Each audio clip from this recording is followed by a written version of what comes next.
La encuesta CEP de agosto reveló que la aprobación a la gestión de Michelle Bachelet cayó en un 22%, su peor resultado desde que llegó a La Moneda. Nos acompaña el analista político Patricio Navia porque queremos seguir estudiando las cifras de este sondeo. ¿Cómo estás, Patricio? Muy buenas tardes. Hola, buenas tardes. 61% de desaprobación en la encuesta. ¿Qué está pasando? Bueno, esto solo confirma las otras encuestas que habían salido en las últimas semanas.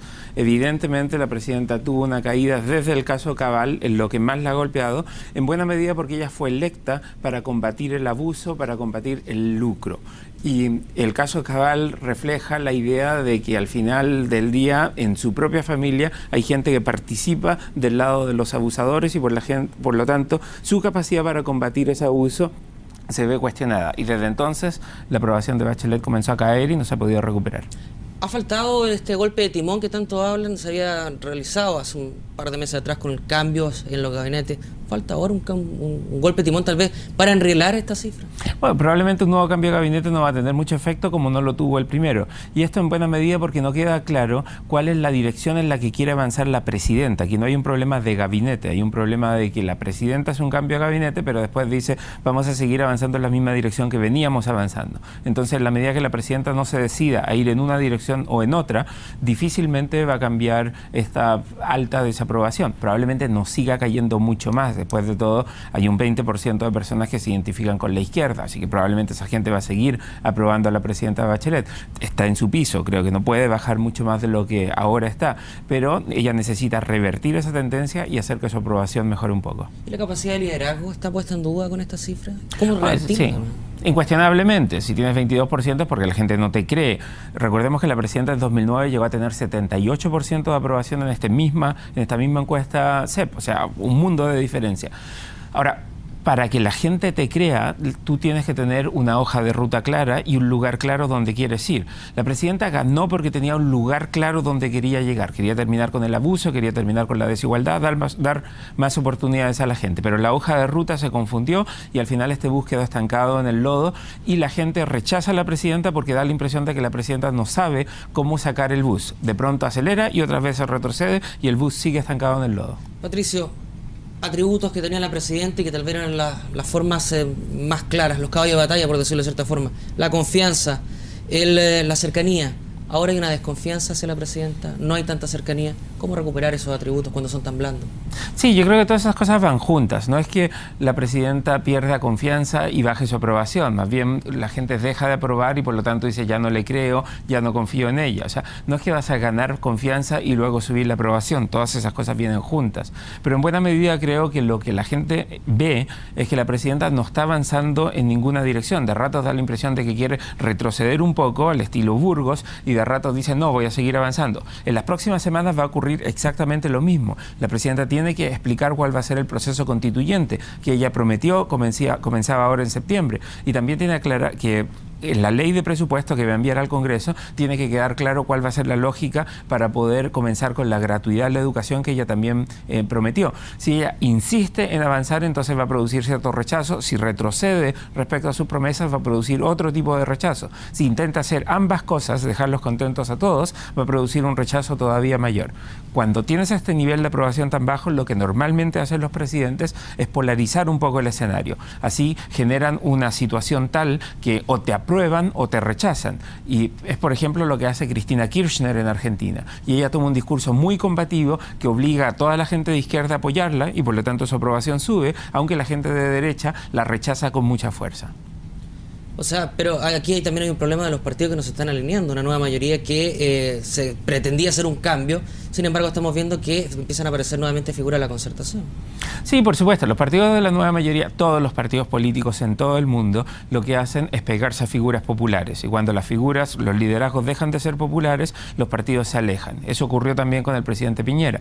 Entonces, para que la presidenta Bachelet logre tener la disciplina de los partidos, ella necesita ser popular. Eso es lo que pasó en su primer periodo. Eso es lo que le pasó al presidente Lagos, le pasa a todos los presidentes. Si tú eres popular, los partidos no se atreven a desafiarte. Si en cambio tu popularidad cae, los partidos te desafían y se indisciplinan y se alejan. Y empiezan algunos a decir, por cierto, queremos que vuelva a la concertación. O sea, tan indisciplinados están precisamente porque saben que la presidenta no es popular. Cuando la presidenta es popular, pegarle a la presidenta es muy impopular. Cuando la presidenta es impopular, pegarle a la presidenta significa que la gente te aplaude. ¿Cómo proyecta la continuidad de la nueva mayoría, pensando en esta indisciplina partidaria? Todo depende de si tengan un candidato presidencial atractivo para 2017. Los partidos se ordenan en torno a liderazgos presidenciales. Así se ordenaron los partidos de la concertación detrás de Bachelet y estuvieron dispuestos incluso a cambiar el nombre. Nadie reclamó cuando Bachelet dijo, ahora nos vamos a llamar nueva mayoría, ya no nos llamamos más concertación. Y no reclamaron porque Bachelet tenía una tremenda aprobación, una tremenda popularidad e iba a ganar la elección presidencial. Ahora va a pasar exactamente lo mismo. Si hay un candidato popular en la centroizquierda, los partidos se van a alinear detrás de ese candidato. Si no hay candidato popular, entonces los partidos se van a terminar separando y va a haber 3 o 4 candidatos distintos. Patricio, figuras que suben. Isabel Allende, una valoración de un 41%. Ricardo Lagos también en un 41%. ¿Cuál es el análisis que se puede realizar con estas figuras que empiezan también a verse como presidenciables, incluso la del expresidente Ricardo Lagos? Una precisión, no suben, tienen exactamente la misma aprobación que tenían hace 4 meses cuando se hizo la encuesta en el mes de abril. Así que la gran noticia de esta encuesta es que en realidad algunos bajan marginalmente dentro del margen de error, así que en realidad no bajan, pero nadie sube. Sube solo Carolina Toá, que estaba muy atrás, y sube un poco. El resto no se modifica, el orden sigue exactamente igual a lo que teníamos en abril de este año. Por lo tanto, la gran noticia de esta encuesta es que pese a todo, la supuesta crisis de desconfianza, la aprobación de los potenciales candidatos presidenciales sigue exactamente igual a como estaba en el mes de abril. Y estas dos figuras bien evaluadas, ¿podrían concitar apoyo, por ejemplo, para una candidatura, pensando y tomando en cuenta Ricardo Lagos Escobar, Isabel Allende, representan también la figura de la concertación?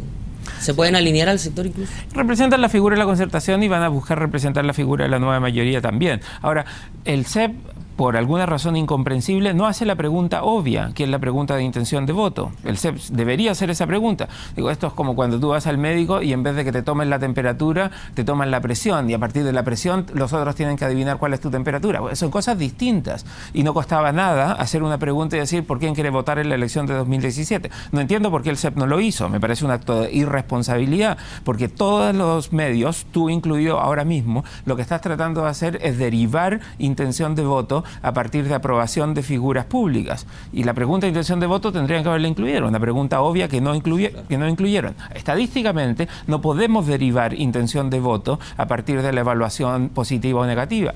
En 2004 Soledad Alvear tenía una tremenda evaluación positiva y eso no significó que la gente fuera a votar por ella. El hecho que la gente, que le caigas bien a la gente, no significa que la gente te va a elegir como candidato presidencial. Me parece un error que la CEP no haya hecho una pregunta tan obvia como por quién quiere votar en 2017. La figura de Marco Enríquez Ominami, uno de los mejores evaluados, 42%, de hecho el mejor evaluado. ¿Cómo se ve o se analiza la figura de él tomando en cuenta los casos de corrupción en los cuales se ha visto involucrado? Pues dos cosas. Tampoco significa intención de voto para Marco Enríquez Ominami, como no significa para Isabel Allende o Ricardo Lagos. La corrupción parece, o el financiamiento irregular de campañas parece no ser un tema. No es un tema para Marco Enríquez y no es un tema para Sebastián Piñera, que está igualmente involucrado que Marco Enríquez en esto. Porque la gente ve que todos los políticos están involucrados. Si todos los políticos están involucrados, entonces no va a ser un tema en la elección presidencial de 2017. No me imagino a Sebastián Piñera diciendo, mira, Marco Enríquez Ominami ha estado jugando al margen de la ley en temas de financiamiento de campaña. Cuando tienes tejado de vidrio, cuando todos tienen tejado de vidrio, no va a ser un tema. Además, la investigación está pendiente, todavía no termina la investigación. No sabemos si Marco Enríquez, si Sebastián Piñera, si ninguno de los involucrados finalmente va a terminar siendo formalizado o si van a ser eventualmente encontrados culpables si es que son formalizados. O sea, hasta ahora, la sospecha de la gente da la impresión de que hay un veredicto popular que todos están involucrados. Y si todos están involucrados, entonces, naturalmente, no es un tema. Ahora, respecto a esta evaluación, en el otro lado, o la otra cara, digamos, en la oposición, Sebastián Piñera aparece con un 38%. Manuel José Sandón un poco más abajo. ¿Cómo está? ¿Se está alineando tal vez esta alianza con esta evaluación que se realiza la CEP? De nuevo, pero no es intención de voto. No, insisto, pero los mejores evaluados. Sí, pero el hecho de que estén mejor evaluados no significa mucho. A lo mejor te evalúan mejor los de al frente. En una de esas, a los candidatos lo están evaluando mejor aquellos que no tienen intención de votar. Por lo tanto, el estar bien evaluado no significa mucho. Lo que necesitamos saber de ese 100% de encuestados, ¿cuántos están planificando ir a votar? Va a votar la mitad, un poco más de la mitad tal vez. Entonces, si a ti te evalúan súper bien, aquellos que no van a votar, no te ayuda mucho. Por lo tanto, no podemos derivar conclusiones respecto a cuál es la potencia electoral de estos distintos nombres. Porque si a mí me evalúan bien los extranjeros que viven en Chile, que no van a votar, o la mitad de los chilenos que no va a votar, entonces esa evaluación no me sirve mucho. ¿Y Giorgio Jackson que irrumpe en esto? Creo que lo de Giorgio Jackson refleja, es la primera vez que lo ponen en la encuesta, por lo tanto no sabíamos lo que pasaba antes. En una de esas, hace 4 años, la gente lo valoraba más de lo que lo valora. Hace 4 meses la gente lo valoraba más de lo que lo valora ahora. No tenemos punto de comparación.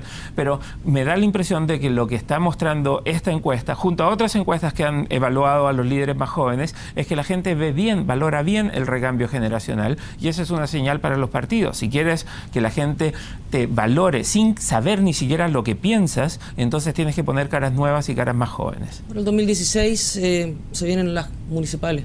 Es clave esta... Muy importante. Las municipales en Chile siempre han sido la previa de la elección presidencial, y por lo tanto el que gana las municipales en Chile desde el 2004 ha ganado la siguiente elección, y eso es muy importante. En 2004 la Concertación arrasó en las municipales, el año siguiente Bachelet ganó. En 2008 por primera vez la derecha ganó en las municipales y al año siguiente Piñera ganó. En 2012 la Concertación volvió a arrasar en las municipales. Para el 2016 la Concertación defiende más municipios que la derecha, por lo tanto la derecha tiene espacio para crecer. Pero si no tiene una figura presidencial, si no tiene candidatos fuertes, probablemente no va a aprovechar la oportunidad de esta debilidad que hoy tiene la nueva mayoría. La nueva mayoría va a necesitar un rostro fuerte. Probablemente los candidatos de la nueva mayoría no van a querer tomarse fotos con Bachelet para la campaña porque tiene 22% de aprobación. Entonces necesitan a alguien más con quien tomarse fotos. Y esa es la oportunidad para que los presidenciables aparezcan y se midan en las distintas comunas del país, y ahí vamos a saber cuáles de esos presidenciables en realidad tienen una intención de voto real. ¿Cuántos de ellos sacan gente a la calle para apoyar a su candidato a alcalde? Volviendo a la encuesta, las prioridades de la ciudadanía, delincuencia, aumenta la sensación también de delincuencia, 60%, salud 40%, educación, que se cambia en las últimas semanas en los contextos de cómo se va a proyectar la reforma educacional, es 38%. La corrupción, que según los últimos casos que hemos visto, uno podría pensar que podría estar un poco más arriba, 25% solamente. A la gente no le importa la corrupción. La corrupción no es importante en la medida que el país crezca. Si el país crece, si la gallina de los huevos de oro está poniendo huevos, la gente dice, bueno, se robarán algunos huevos, pero en la medida que nos lleguen algunos otros huevos estamos felices. Si deja de poner huevos, la gente dice, los políticos se están robando los huevos. Entonces, si no hay crecimiento, la corrupción va a ser un poco más importante, pero aún así la gente va a valorar otras cosas todavía más. La gente no entiende lo que es un forward. Entonces, cuando ustedes en CNN dicen, Piñera está involucrado en temas de forward, nadie entiende nada, pero la gente sí ve en Facebook que a sus vecinos los robaron, que hay asaltos, y por lo tanto la delincuencia se convierte en un tema más importante. Habiendo dicho eso, me parece que es súper importante ver otra pregunta de la encuesta. Cuando le preguntamos a la gente cómo están sus vidas, la gente es bastante optimista. Dice, al resto de la gente no le está yendo bien, pero a mi familia sí le está yendo bien. Entonces hay unas ganas de ser optimista respecto a la familia y una percepción de que al resto del país no le está yendo tan bien. Y eso es lo que los políticos tienen que tomar y convertir en un tema de campaña. Porque si están predicando, si son pájaros de mal agüero, la gente no los va a seguir. Lo que tienen que hacer los políticos es decir, hay algunos problemas que tenemos que resolver, y en la medida que sepamos resolver esos problemas vamos a seguir siendo exitosos como país. Y eso es lo que la gente quiere escuchar. Ese es el mensaje de campaña ganador, que fue, por cierto, el mensaje de campaña de Bachelet en 2013. Patricio, ¿es ese el punto donde podría nuevamente enreglar a lo mejor el rumbo y subir en la aprobación la presidenta Michelle Bachelet, apuntando en ese sentido, delincuencia, salud, educación, tomando en consideración también que comenzamos ya a discutir una ley de presupuesto y el Congreso prácticamente se paraliza? Sí, 2 meses de ley de presupuesto. Ahora, claro, tú no puedes llegar y cambiar de estrategia así de rápido, porque la gente no te va a creer. O sea, si Bachelet dice yo ahora voy a ser la sheriff del país y voy a meter preso a todos los delincuentes, nadie le va a creer. No es su trayectoria, no es su personalidad. Entonces lo que ella necesita hacer es hacer promesas respecto a áreas donde ella sí es creíble. Protección social, seguridad, ese tipo de cosas. Seguridad social, digo. Claro. Ese tipo de cosas. De lo contrario, la gente no le va a creer. O sea, si Bachelet dice yo voy a salir a arrestar gente, no es creíble. Lo que necesitan hacer los presidentes es hacer promesas creíbles sobre dimensiones en las que ellos son creíbles y a su vez bajar un poco las expectativas. Creo que el error de Bachelet fue que prometió mucho más de lo que iba a poder cumplir y en la medida que no ajuste sus promesas a cosas que sí puede cumplir, entonces va a seguir causando decepción. Patricio Navia, muchísimas gracias. Un placer.